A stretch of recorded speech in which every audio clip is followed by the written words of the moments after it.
Então, sejam bem-vindos a mais uma prática deliberada, a primeira do ano.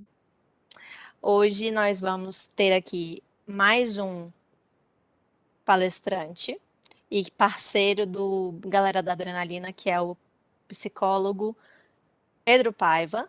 Ele é um parceiro também, porque ele vai agora dar uma palhinha aqui do trabalho dele, porque depois ele também, eu vou até pedir para ele já por aqui, porque eu vou pedir para ele gravar uma aula especial para vocês de bônus depois, mais para frente, daqui a uns 3 meses.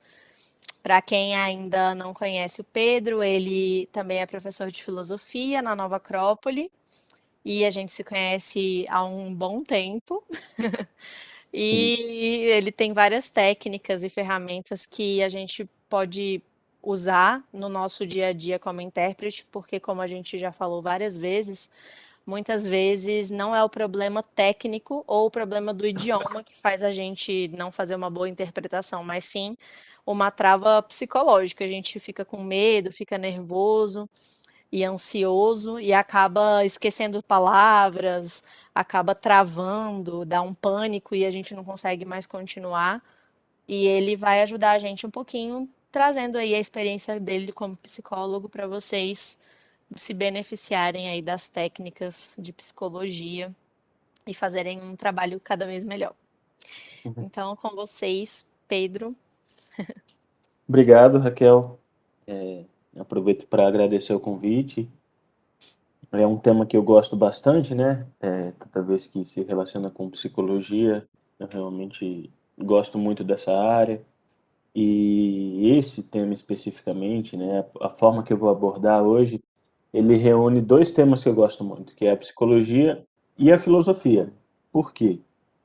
Porque a gente vai ver que uma das inspirações para uma das escolas de psicologia mais conhecidas, né, hoje em dia, é a escola de filosofia estoica, porque eles já tinham, desde aquele tempo, né, ela nasce na Grécia, né, a escola estoica, mas ela se desenvolve principalmente entre os romanos, mas ela é muito interessante porque ela identifica, né, e não só identifica, mas encontra maneiras de trabalhar com um modelo que é um modelo que serve de base para a escola cognitiva comportamental, por exemplo, e para outras também.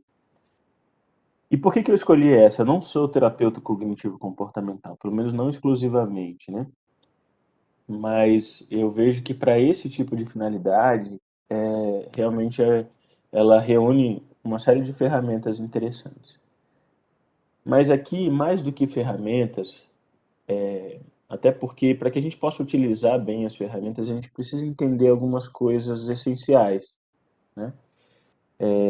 Até acho que numa outra oportunidade poderia até, a partir desse conhecimento que eu vou tentar transmitir hoje, aprofundar mais e até trazer mais técnicas, mas eu queria ajudá-los hoje a entender como é que funciona um pouco esse mecanismo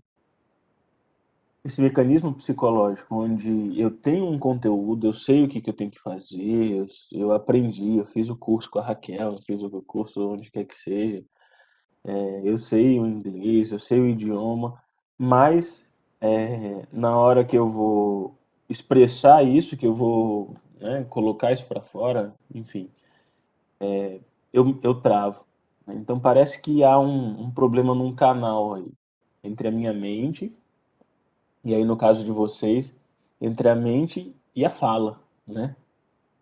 E esse canal aí que é o que a gente vai entender como a nossa psique. Então a gente precisa entender um pouquinho como é que é essa psique, né? Uma máxima que os estoicos tinham sempre é de que a gente precisa se conhecer para se dominar. E o que a gente está falando aqui é justamente disso, né? Se dominar minimamente para que a gente possa expressar todo o nosso potencial, tudo que nós sabemos, exercer a nossa função, né? Como é um grupo um grupo pequeno, se tiverem questões, perguntas antes, não tem problema, podem me interromper e a gente conversa. Bem, então, para manejar um pouco, né, a nossa personalidade, eu vou chamar de personalidade porque não envolve só o aspecto psicológico, né? Mas envolve também o aspecto mental e envolve o aspecto comportamental. Então, o modelo que eu vou utilizar aqui é um modelo muito simples, né?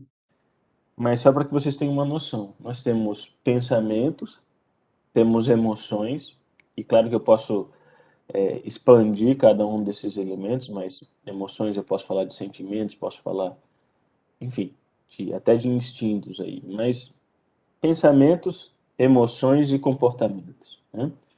Então, qual é a grande questão? Os estoicos perceberam que mais do que os eventos, os acontecimentos, as situações, elas são neutras. Elas não têm um potencial positivo ou negativo. Elas não são boas ou ruins, né?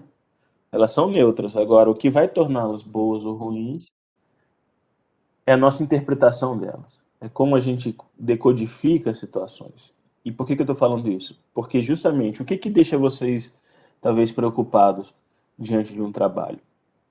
Vocês vão enfrentar uma situação e vocês interpretam essa situação de uma série de maneiras diferentes, com pensamentos diferentes, com crenças diferentes em torno dessa situação, e isso gera as nossas emoções, né? Então, o que eu quero dizer é que, se eu conseguir controlar os meus pensamentos, identificar os meus pensamentos, escolher os meus pensamentos, eu não estou falando de fantasiar, não estou falando de imaginar que vai ser tudo maravilhoso, né? Porque problema sempre ocorre. Eu estou falando de ter um pensamento realista, mas interpretá-lo de uma maneira que seja saudável, que seja motivador, que não vá me bloquear, né? Esse é o grande objetivo. Se eu manejo bem os meus pensamentos, se eu consigo atuar sobre eles, as minhas emoções vão responder a esses pensamentos e o meu comportamento vai responder a essas emoções, né? Então, se eu diante de uma situação consigo pensar de forma adequada, adaptada, né, saudável, funcional, provavelmente as minhas emoções também vão se equilibrar e os meus comportamentos também. Não sei se dá para entender essa ideia. Até aqui, tudo bem? Tá dando para acompanhar ou está muito complicado?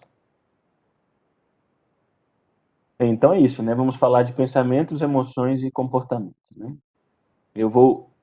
Os estoicos entendiam que a gente vai sentir e vai agir de acordo com o que nós pensamos. Então a gente precisa identificar esses pensamentos, né?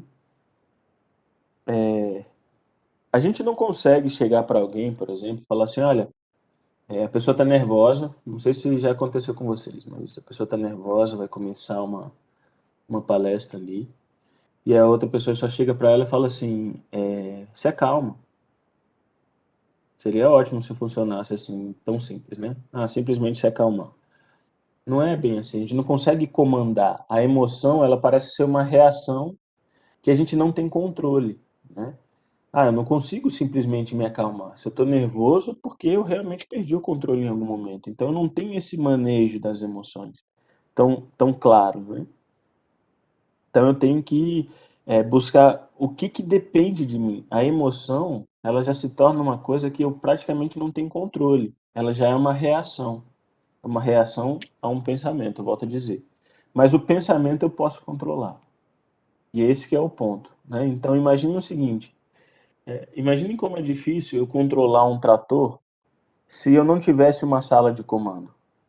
Se eu tivesse que ir lá e mover a escavadeira do trator, se eu tivesse que empurrar o trator para ele se mover, enfim, isso tudo ia ser humanamente impossível, né? Agora, se eu estiver na sala de comando, ali na cabine, com toques muito leves, sem necessidade de força, eu consigo controlar esse maquinário todo. Então, o primeiro ponto que eu gostaria de deixar claro aqui, né, é que a gente está querendo que concentrar nossa energia, nossa atenção na sala de controle de nós mesmos. E que sala de controle é essa? Na cabine de controle, né? Vocês preferem cabine, né? Estão mais acostumados. Na sala de controle. Que sala de controle é essa? Nossos pensamentos. Tá? Aí os pensamentos, eles são, às vezes, mantidos por uma coisa ainda mais sutil e mais complexa, que são as crenças. que são pensamentos, mas, enfim, uma tem nuances aí, mas que eu não vou entrar hoje, porque senão vai fugir muito do nosso tempo. Então, assim, não dá pra gente. Então, assim, o que que eu vejo que é fundamental, né? A gente primeiro fazer uma pergunta, porque era aquilo que os estoicos diziam também, né? Conhecer-se para manejar-se, para dominar-se, né? Então, assim, a primeira pergunta seria: o que que pode me deixar nervoso? O que que pode me travar? O que que pode me paralisar? A gente precisa saber disso. A gente precisa saber disso antes do trabalho, antes de executar a nossa tarefa. Porque senão você é pego de surpresa. Então, se eu tenho claro o que que pode me desestabilizar na hora de uma, né, de uma aula, de uma palestra, enfim. Eu fiquei tentando imaginar algumas coisas, gostaria até que de repente a Raquel pode completar um pouco essas sugestões, porque eu realmente não tenho tanto conhecimento do dia a dia de vocês, né? Mas, primeira coisa, eu acho que a gente pode, sei lá, me dar um branco, né? E de repente eu perco aquele vocabulário, aquela palavra ali que aí de repente trava e aí a pessoa continua falando e aí eu perdi o fio da meada. Acho que isso é uma coisa que acontece, né? A gente até trocou algumas ideias, né, Raquel? Sim, Uma outra coisa que eu vejo que pode também gerar medo é um problema técnico, né? Sei lá, um microfone estraga, alguma coisa acontece e a palestra não para por conta disso, mas você fica ali sem poder executar o trabalho. Imagino que isso também possa gerar essa instabilidade, né? Outra coisa seria talvez o palestrante falar rápido demais, mais do que você imaginava. Por aí? exatamente. O que mais assim que você poderia me dizer assim de situações que podem desestabilizar o intérprete ou A pessoa não lembrar de um vocabulário e aí por causa daquela palavra que ela está tentando lembrar, trava todo o restante da frase e aí a pessoa não lembra mais nem qual o nome dela. Ela fica, ai meu Deus, né? perdido, né? Tudo isso pode de fato acontecer, né? Isso são preocupações reais, não é uma criação, não é uma neurose, tudo isso pode acontecer, né? Isso acontece às vezes, correto? Eu falo assim, bem, mas então assim, eu estou pensando certo, porque realmente eu posso ir para lá e isso tudo pode acontecer. Pode. Agora a questão é, o que significa essas coisas acontecerem? Porque qual o problema? Ah, e se eu esquecer? Aí às vezes eu penso, se eu esquecer, eu não vou conseguir fazer mais nada. Se eu esquecer uma palavra, eu vou travar e a palestra vai ser um fracasso. E, enfim, e eu começo a associar a um evento que ele pode até acontecer uma série de coisas exageradas, excessivas. Então é aquilo. Não é exatamente o evento que me preocupa, mas é como eu interpreto o evento. Por que que de repente a Raquel, com mais experiência, ela já aconteceu com você, Raquel, de você esquecer? Ah, sim, com certeza. E acontece com frequência esse tipo de situação, de ficar preso num termo, por isso que existe técnica para a gente desviar daquela palavra que não tá conseguindo pensar naquele momento e parafrasear o contexto, né? Pensar no contexto como um todo, por exemplo, ao É, invés de só pensar numa palavra específica. fica preso ali, né? Mas então, isso é uma coisa que acontece, né? Pode acontecer com a Raquel aí, por exemplo, que já tem mais experiência. E por que que ela não trava, né? Além da experiência mesmo, mas é porque o que significa para ela isso é diferente das vezes o que significa para um novato. Um novato acha assim, ah, eu não sirvo para isso. Se eu errar, é porque eu não sirvo para isso. Se eu errar, eu vou acabar com a palestra, eu vou acabar com o evento, eu vou ser demitido, enfim. E são esses pensamentos que aí esses são distorcidos, são falsos, concorda? Porque eu acho que uma pessoa por gaguejar ela não vai ser demitida. Uma pessoa por esquecer uma palavra, ela não vai, todas as portas vão se fechar e ela nunca mais vai ter a oportunidade dela, né? Então, o que eu estou querendo dizer é que a gente interpreta de forma exagerada. A situação ela pode ser real. mas a interpretação dela é exagerada, é excessiva. E a gente precisa identificar essas interpretações antes. Né? Então, eu até sugiro um exercício, né? Que cada um liste quais são os seus principais medos. O que você acha que pode acontecer que te desestabilizaria, que te tiraria do centro e que te levaria enfim, né, a perder ali o fio da meada e não conseguir fazer um bom trabalho? Essa pergunta é importante e seria realmente fazer uma lista, porque aí a gente vai estar colocando o quê? Situações possíveis, né? E diante das situações, outra pergunta: o que vocês pensam sobre cada situação? Por exemplo, esqueci uma palavra, fiquei travado. O que isso significa? Essa pergunta é importante. O que isso significa para você? Significa que eu nunca mais vou ser convidado? Significa que eu sou péssimo intérprete? Significa que eu não nasci para isso? Sei lá. Então, lista esses significados. Porque esses significados, que a gente chama de pensamentos automáticos, esses pensamentos automáticos a gente precisa questionar.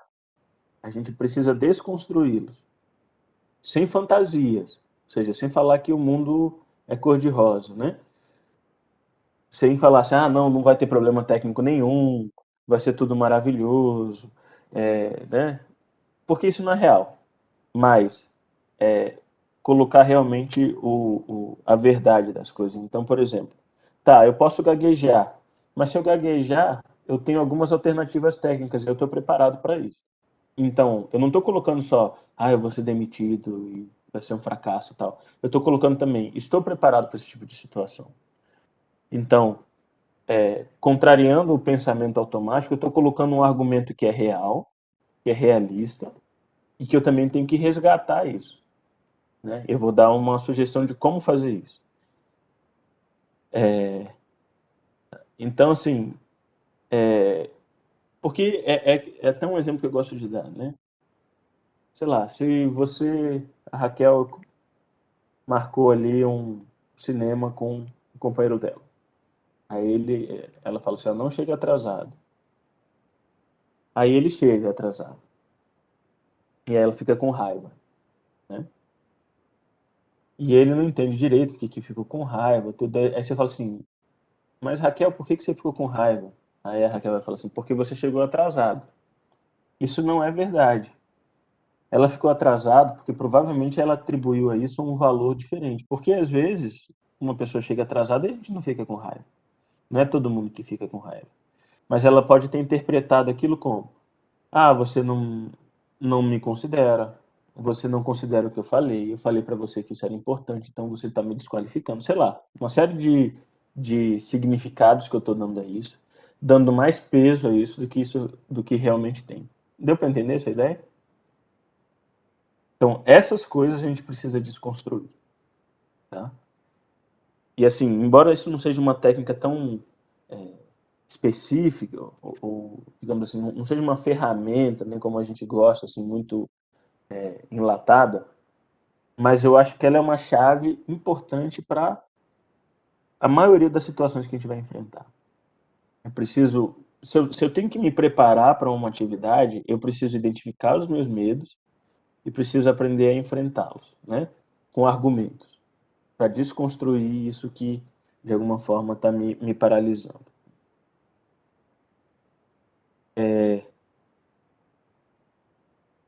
Bem, então, assim, por exemplo, né, uma outra coisa que eu destaquei aqui. Você fala assim, se eu for, se eu chegar, sei lá, se o equipamento estragar e aquela frase, aquele conteúdo ficar perdido, eu não sei o que fazer. Então você tem que aprender. Se você não sabe, você tem que pergunta para sua professora, professora, nessa situação, o que eu faço? Se eu começo a imaginar os cenários, eu vou me preparando para cada situação. Como a Raquel falou, tem uma técnica de parafrasear. Então, e aí toda vez que vier um pensamento, e se acontecer tal coisa? Se acontecer tal coisa, eu faço, né? Se acontecer A, eu faço B. Se acontecer C, eu faço D. E assim eu vou tendo uma caixa de ferramentas minhas, né? Rotas de fuga, rotas maneiras, né, de lidar com aquele conflito, com aquela situação estressante, né? Tudo bem até aí? Alguma pergunta? Acho que o Maicon, ele é o único que pode falar porque ele não tá na cabine. E eu acho que na hora que os outros forem interagir, a gente vai ter que ir lá para o canal de inglês ou de português, que é onde eles estão, e a gente vai conseguir ouvir eles só por lá. Ah, tá. Mas tem Mas, chat? Se tiver algum chat, bem. Eu estou se ouvindo vocês você quiserem bem. mandar no chat, pode ser tranquilo, melhor. É Mas só o um Maicon também, se tópico ele que quiser vai ter falar, também. pode falar. Fica à Eu vontade. estou ouvindo você bem, só para você saber. Eu estou mutado para não, né, por decoro e por, Sim, sim. né, Não etiqueta. é. É só para, caso vocês tenham perguntas ou questões aí, já podem ir trazendo que a gente vai, né? Porque aqui eu acho que é um ponto importante, né? É muito legal isso que você falou da caixa de ferramentas. Eu não tô te ouvindo, Aline. Você falou alguma coisa? Não, não tô te ouvindo. É, tá mutado. Tá estranho o seu microfone. Ué, não, não tô te ouvindo. Ainda não. Ué, que estranho. Não tá nem aparecendo, porque quando o microfone tá funcionando, ele fica verdinho.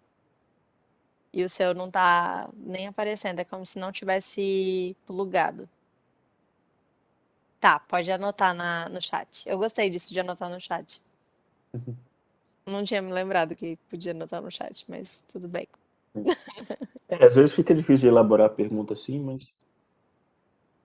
Mas eu mas gostei dá, muito né? disso da caixa de ferramenta, porque esse exercício de imaginação, de imaginar as diferentes situações e pensar como resolver cada uma delas, a gente usa para várias situações, né?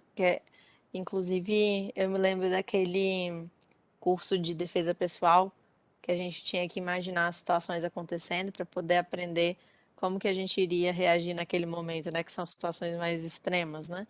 Eu acho que Sim, a interpretação acaba sendo uma coisa extrema, porque você precisa ter uma reação imediata. Você está falando e ouvindo ao mesmo tempo. Você não pode pensar muito como é que você vai resolver aquilo ali na hora que está acontecendo.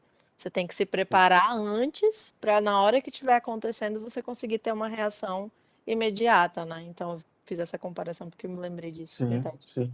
E não tem como voltar atrás, né? Não tem como você, opa, não, calma aí, palestrante, volta mais um pouquinho, fala de novo para eu poder traduzir. Não tem como, né? E eu acho que isso gera muita tensão também, né? Então, assim, toda vez que a gente treina, que a gente imagina, com certeza as chances que a gente tem né, de melhorar o nosso desempenho é muito grande. E às vezes a gente pode fazer isso só através da imaginação, né? Olha, mas tem agora aqui eu não sei se você viu aqui, tem um lugar para colocar perguntas e respostas, que não é o chat, que é Q e A. Tá aí Uhum. embaixo, ao lado do chat tem três pontinhos, aí aparece essa função, Q e A.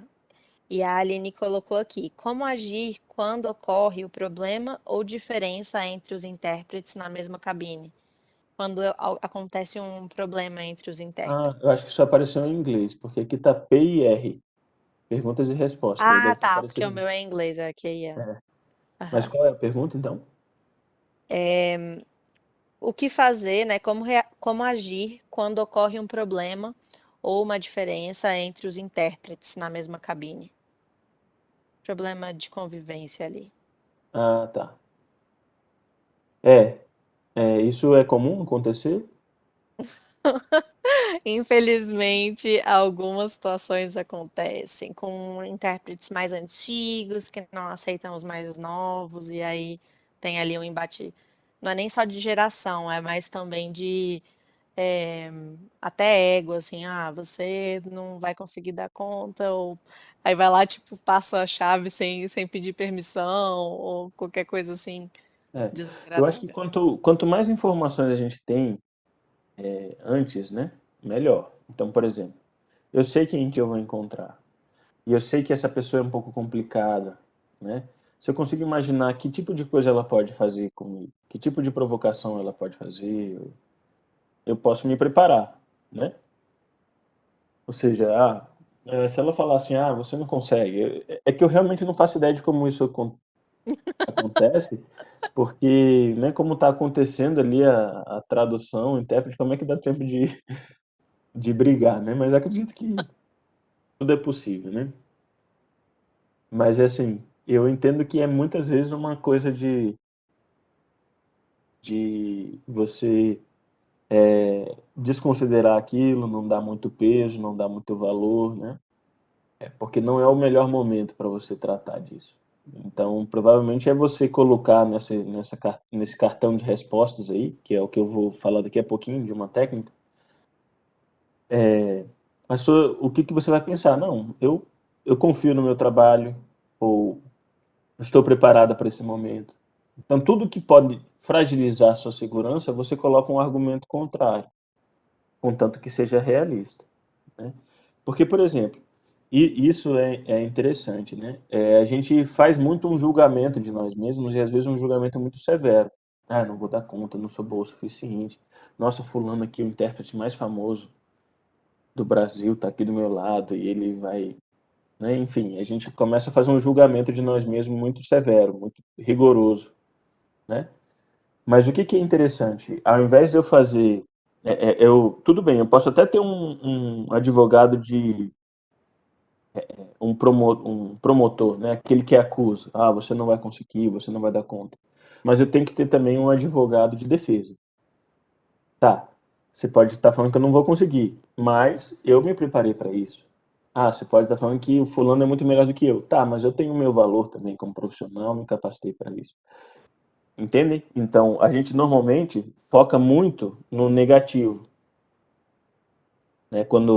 Claro, tem gente que só foca no positivo também, que é um outro problema. É a pessoa que se acha demais, né? Mas para esse que está inseguro, normalmente o que ele faz é maximizar aquilo que é negativo, os pontos negativos. Mas eu gaguejo de vez em quando. Tá, mas você gagueja de vez em quando, mas você tem um bom domínio do idioma, você tem uma série de outras qualidades. Então, é isso que eu queria que vocês entendessem, assim. Eu preciso refletir realmente sobre os meus medos, sobre as coisas que podem me atrapalhar, para que eu possa colocar mais elementos na mesa ali, e não só os negativos, que é o que me leva àquele ciclo de emoções descontroladas e comportamentos descontrolados. Né? Deu para entender essa ideia?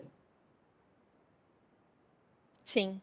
Então, assim, ser muito realista, mas ser justo. Então, não se desqualificar demais. Tá, e como é que eu faço para lembrar dessas coisas?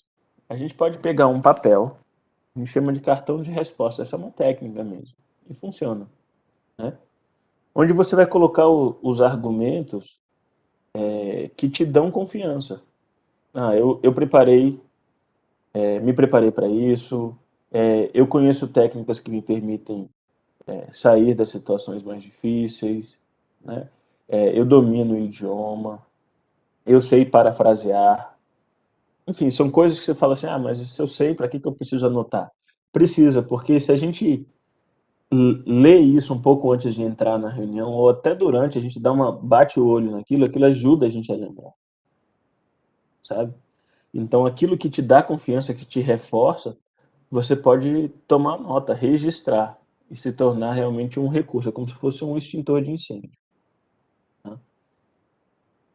Eu não comentei muito, mas eu trabalho também no sistema prisional, e até para coisas muito mais complexas que essas. Eu digo mais complexas porque envolve, né, questões familiares, prisão, né, o aprisionamento, o cárcere é uma coisa muito complexa de se lidar, a tensão, a pressão que as pessoas vivem na cela em que elas estão, enfim. Então é uma situação muito extrema também. E muitas vezes eu utilizei, ensinei esse tipo de técnica, inclusive, para meus pacientes lá, e, e era interessante, tínhamos bons resultados, até para lidar com emoções de tristeza, de saudade, enfim. Então funciona. Se vocês aplicarem, vão ver que realmente funciona. Né? Mas o que acontece? Às vezes, a gente confunde o pensamento automático com uma análise racional. Lembra que eu estava comentando? Por exemplo, eu posso gaguejar. É uma realidade. Isso não é um pensamento distorcido. Agora, eu, eu sou péssimo intérprete, eu nunca vou conseguir por conta disso, é um excesso. Então, como é que a gente faz para a gente chegar onde está o problema? A gente faz aquela perguntinha que eu falei. O que significa isso? Então, quando você tiver, ao identificar os seus medos, perceber que os medos que você tá destacando ali são medos, são situações reais que podem ocorrer de fato, e não simplesmente uma interpretação subjetiva, mas é algo concreto, objetivo, né? Se você percebe isso, você faz essa pergunta, que a técnica se chama seta descendente, porque é como se eu saísse daquilo e fosse para uma camada ainda mais profunda. Tá, o que que isso significa? Porque se eu vou fazendo isso, eu vou chegar no que a gente chama de crenças, que são as crenças estruturantes, enfim. Mas isso, como eu falei, eu não vou entrar muito em detalhes agora, tá? Mas o questionamento socrático, que é bem, o nome da técnica é essa mesmo, né?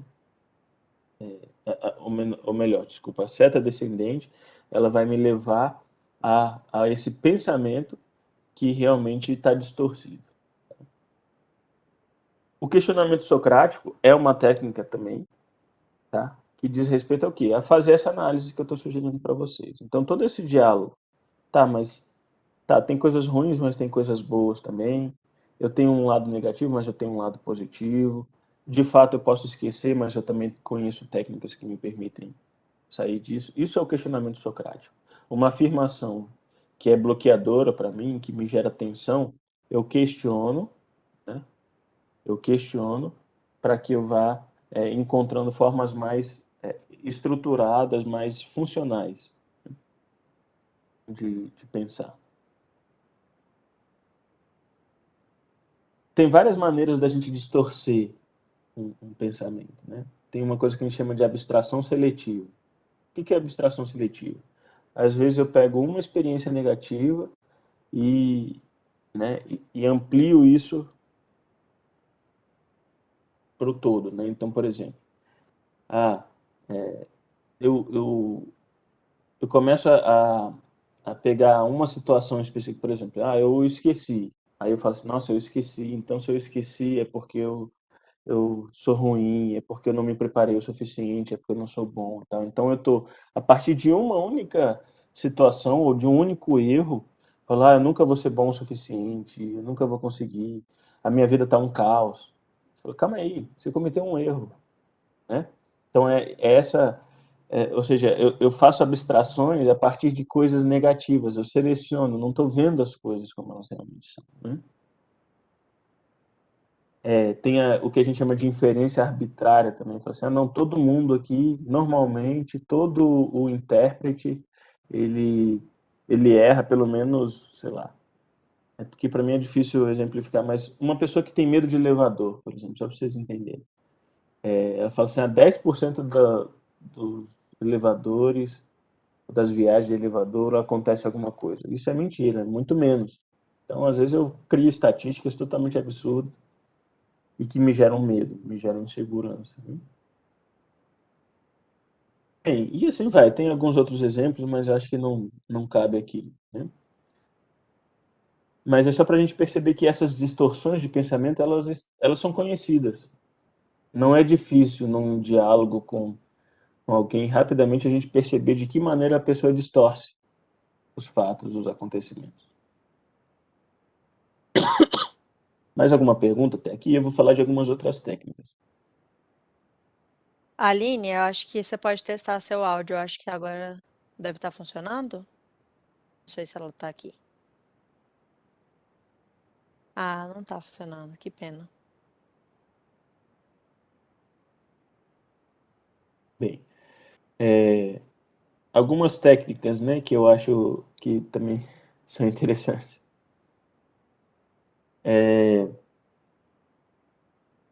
Por exemplo, né, uma coisa que eu acho legal, a Raquel, nós já fizemos teatro juntos, né, Raquel? Já fizemos até Sim. apresentamos algumas peças. E a Juliana, né, não sei se você recebeu essa dica dela. A Juliana era a nossa professora, a diretora lá. E é muito comum, pouco antes da gente entrar no palco, né, ficar nervoso, muito ansioso, e a gente começa a imaginar que vai errar tudo, deve ser bem parecido até com o que vocês sentem um pouco antes de entrar, né? E, e assim, o que que ela sugeria? Fala assim, ó, pensa nos piores cenários do que pode acontecer. Você esquecer completamente, as pessoas rirem da sua cara, as pessoas vaiarem, sei lá, pensa no pior cenário possível. Qual a pior coisa que pode acontecer? Imagina essa situação e fala para você mesmo, mas eu vou enfrentar assim mesmo, né? Isso é uma coisa que dá até um arrepio às vezes na coluna, assim, da gente pensar, fala, não, mas calma aí, eu vou criar esse cenário todo e vou falar depois, não, mas eu vou enfrentar assim mesmo. Mas esse passo que a gente dá para enfrentar o medo, tendo imaginado os piores cenários, nos dá uma força muito grande. Nos permite ir com uma outra confiança. Ah, e se acontecer pior possível, o meu chefe vir brigar comigo, tal, tá, mas eu vou fazer assim mesmo, que é o que eu quero fazer, é a minha, é a minha profissão, né? Enfim, então, esse tipo de atitude, de jogo, é um jogo mental que a gente faz, né? Para quê? Para evocar o quê? Vontade, força, determinação. Eu vou enfrentar as piores situações, mas eu vou assim mesmo. Isso também funciona super bem. Só que tem gente que tem medo de fazer isso. Nossa, não, se eu imaginar que que eu vou tomar uma bronca lá, que as pessoas vão me vaiar, eu não consigo nem entrar. Aí é uma outra coisa que a gente teria que fazer, que era trabalhar de forma um pouco mais aprofundada. Mas se a gente consegue fazer isso, por isso que é difícil falar de ferramentas assim, porque cada pessoa é uma, né? Cada pessoa vai encontrar aquilo que tem mais facilidade, que se sente em condições de fazer. Mas para quem funciona, vale a pena tentar.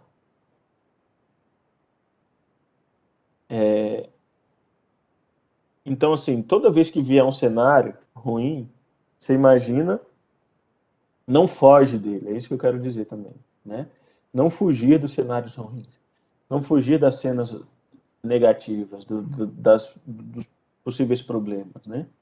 Encarar. Ah, eu vou fazer isso, vou fazer aquilo, né? A gente até ensaiava o erro, né? Não sei se a Raquel lembra disso, mas às vezes a gente chegava e ela falava, ó, não pode voltar o texto. Então você fala, se você esqueceu, continua, não interessa. Ah, não, mas eu perdi uma frase inteira, perdeu totalmente o sentido. Vai com confiança, com aquela cara de convicção e continua. Então, treinar isso é importante também. Eu Eu uso acho essa que. técnica. Eu uso essa técnica também, até hoje, com certeza. Eu lembro dela. E é exatamente isso que eu falo pro pessoal. Você esqueceu? Ninguém pode saber que você esqueceu. Você vai com a cara lavada e É. ninguém nem precisa saber que você esqueceu, só vai. É isso aí. Não, e eu já vi situações em que a pessoa estava ali recitando uma poesia, por exemplo. A poesia, sei lá, tinha 5, 6 estrofes. Ela falou a primeira, a segunda, não lembrou mais. Ela, com a maior cara de pau, agradeceu e saiu. Tem gente que não conhecia poesia e falou assim: nossa, poesia é curta, mas ok, ficou tudo certo, né? Então, assim, é uma situação diferente, mas é esse espírito, né? É isso. Tudo pode acontecer. Às vezes é a forma que você lida com ela que vai fazer de você um profissional mais confiante. E não errar. Não errar eu acho que é impossível. Então, lidar com o erro e ensaiar o erro. Esse tópico que eu queria destacar. Outro ponto, visualização, né? Técnicas de imaginação. Então, eu falei aqui de cenários, que vocês vão usar a imaginação para perceber os cenários ruins, negativos, mas para vocês lidarem com eles. E tem uma outra forma também, que é como vocês querem se sentir, né? Como é que vocês querem estar? O que vocês querem estar pensando? Então, você vai se visualizar concentrado nos pensamentos positivos. Não tentem imaginar coisas que não dependam de vocês. Então, não imagina que está todo mundo sorrindo para você e feliz porque você chegou. Isso aí não depende de você. Pode ter gente mal-humorada, pode ter gente que não. Mas o que depende de você? Depende de você como você vai pensar, como você vai se portar, como você vai se sentir. Então você pode se imaginar assim. Como é que eu vou me imaginar? Vou me imaginar sentado, com a coluna ereta, respirando fundo. Vou me imaginar confiante, seguro, lembrando ali do meu cartão de respostas. Isso eu posso fazer. Me projeto um pouco antes de como eu gostaria de estar. Nas artes marciais isso tem muito, né? Quando a gente vai fazer, por exemplo, os katas com armas, como a espada, né? A gente imagina primeiro como a gente quer fazer e depois a gente faz na sequência. E é muito interessante, porque toda vez que a gente imagina antes, a gente executa com muito mais maestria, de uma forma muito melhor. É a mesma coisa, se imagina ali como é que você gostaria de se portar durante a palestra, né? Uma outra coisa, se você sente que, tá, cheguei, não fiz nada disso, tô nervoso aqui, tô sentindo que a minha emoção tá descontrolada, então eu tô ansioso, e eu percebo que eu tô ansioso porque eu tô tremendo, ou porque eu tô com a mão suando. Então isso já é um sinal de que eu tô com alguns sinais de ansiedade mesmo, né? Quase de um ataque de ansiedade. Não significa que eu tenho que jogar tudo pro alto, não. E eu não devo me dar essa opção. Ah, não, qualquer coisa eu jogo tudo pro alto. A gente não deve abrir essas brechas, sabe? Ah, não, se tiver muito difícil, eu falo lá pra Raquel, falo, Raquel, não vai dar. É bom a gente não se dar muitas essas opções, porque só se for para lidar com a ansiedade, se for por uma coisa deliberada, assim, eu vou pensar isso porque isso me acalma. Ok, né? Mas insistir em conseguir, insistir em ir até o fim, tá? Então posso até falar, tá, se eu tiver desmaiando lá, eu chamo um médico e aí eu desisto do negócio. Tudo bem, ok, se isso acontecer, você pode fazer. Agora, antes disso, você vai tentar até o fim, né? A gente realmente tentar ir nos concentrando nisso e nos impulsionando para ir. Mas enfim, então eu estou com a minha emoção descontrolada. Tem uma técnica que a gente utiliza para mudança de estado, né? O que é mudança de estado? Eu estou num estado ansioso e eu quero mudar esse estado.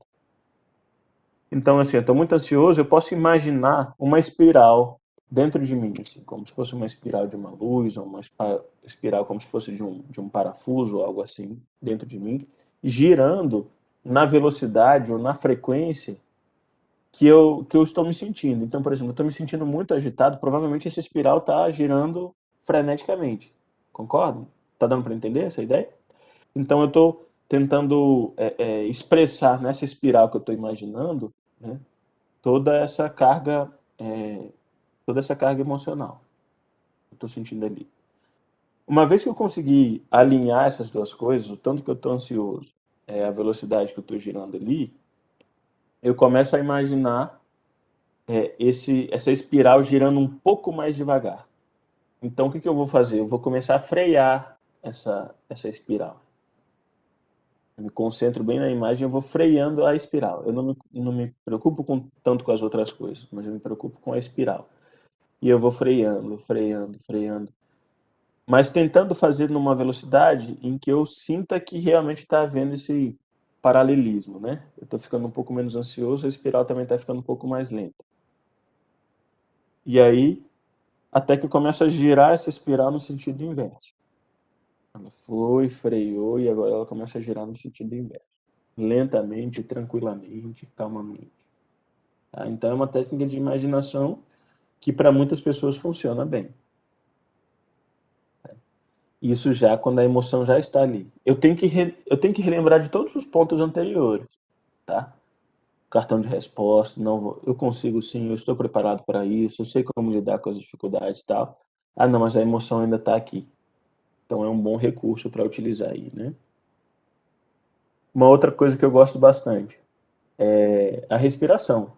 Uma coisa simples, mas que tem muito, muito efeito, né? A gente hoje já se sabe que a ansiedade, o medo, a primeira coisa que ele impacta a nível psicossomático é a respiração. Então a gente tende a ficar com a gente tende a hiperventilar. respiração curta, né? Muito forte, descontrolada. Então, o que que a gente precisa fazer? É o que a gente chama de respiração baixa. Respiração baixa é a respiração abdominal. É uma respiração que a gente sente que o pulmão não enche tanto, mas o abdômen sim. O abdômen dilata. Porque quando ele dilata, imagina o seguinte, eu dilato a barriga, né, o estômago ali. Quando eu dilato, eu puxo o meu diafragma para baixo. Então eu preencho o meu pulmão, digamos assim, com de uma forma um pouco diferente. Ao invés de eu atuar diretamente na musculatura do tórax, eu estou fazendo essa. Então eu tendo a ter uma respiração mais profunda. Quando eu começo essa forma de respiração é muito própria dos bebês. Vocês podem ver que quando um bebê está dormindo, a barriguinha dele que enche, né? Não é tanto o peito. A gente vai perdendo essa naturalidade na respiração ao longo dos anos, né? A gente vai perdendo. A gente quer encolher a barriga e desaprende a respirar, né? E aqui só que precisa treinar um pouco para recuperar isso, tá? Mas é muito útil, porque você sentiu o medo, você sentiu que você fez assim. Se você colocar consciência e abaixar essa respiração, descer essa respiração, é quase imediato, quase instantâneo um efeito sobre o nosso emocional. Bem, tem algumas outras coisas, mas eu acho que teria que deixar para uma outra oportunidade, porque o nosso tempo já está um pouco curto, né? Só uma última dica que eu vou dar é assim, tenha um cenário ideal como uma imagem. O que seria um cenário ideal que me acalma, me tranquiliza? Eu na beira da praia, ouvindo aquele barulho do mar, os coqueiros e tal, então aquela cena perfeita, beleza. Eu vou ter essa imagem como o meu lugar seguro, né? E se eu estou muito nervoso, o que eu faço? Eu lembro desse lugar, mas não só lembro dele, eu faço o que a gente chama de estimulação bilateral. São toques assim alternados, né? Lentos, como eu estou mostrando aqui, né? Pode ser aqui nos ombros, pode ser nas pernas. Essa técnica ela vem do EMDR, que é Eye Movement Desensitization Reprocessing. É uma abordagem psicológica que surge na década de 80, mas que tem uma série de utilizações muito interessantes, mas hoje eu não vou entrar tanto em detalhe. Mas é isso, não façam muito, né? Você pode fazer 15 a 20 repetições, para um pouquinho, depois 15 a 20, umas 3, 4 vezes no máximo. Ajuda. Ok? Bem, é isso, né? O que eu tinha para transmitir. Não sei se foi muita informação, se ficou confuso. Enfim, espero Não, que foi tenha sido útil. excelente, Pedro. Nossa, eu acho que vai ser muito bom quando você já conhecer o pessoal melhor, você vai entender as dores do pessoal cada vez mais para poder entender também quais são É, as ferramentas específicas, né? Mas muito bom, muito bom. Há várias técnicas que você passou aí e com certeza vai ser muito útil.